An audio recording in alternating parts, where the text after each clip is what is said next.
ఒక వెంగయ్యకు అప్పయ్యకు మధ్య జరిగిన సంభాషణ.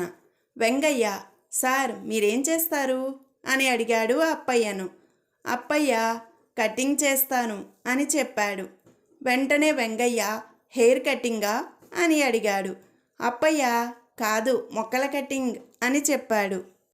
భార్యాభర్తల మధ్య సంభాషణ.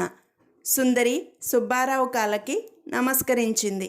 ఏం తప్పు చేశావని నా కాళ్ళకు దండం పెడుతున్నావు అని గడుసుగా అడిగాడు సుబ్బారావు.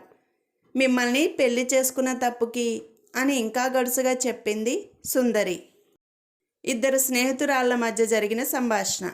మా ఆయన నా మెయిల్స్ చెక్ చేస్తున్నాడు, ఆపటం ఎలా అడిగింది సోని. పాస్వర్డ్ మార్చు అని చెప్పింది లిజీ. అలా చేస్తే ఆయన కూడా పాస్వర్డ్ మార్చుతాడే, అప్పుడు నేను కూడా ఆయన మెయిల్స్ చెక్ చేయలేనుగా బాధపడుతూ చెప్పింది సోని. ఒక వైద్యుడికి రోగికి మధ్య సంభాషణ.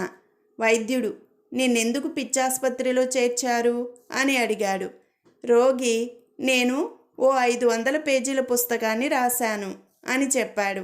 వైద్యుడు, అందులో ఏముంది అని అడిగాడు రోగిని. రోగి, మొదటి పేజీలో రాజుగారు గుర్రం మీద వేటకి బయలుదేరుతారు, చివరి పేజీలో అడవికి చేరుకుంటారు అని చెప్పాడు.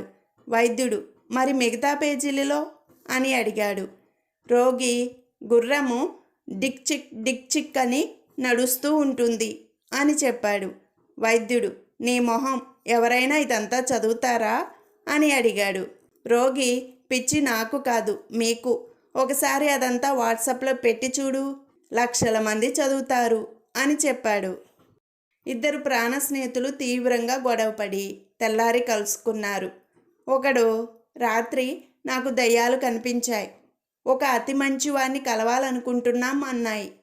వెంటనే నీ పేరు చెప్పాను, కానీ అవి మా బాస్ని ఎలా డిస్టర్బ్ చేయటమని వెళ్ళిపోయాయి అన్నాడు.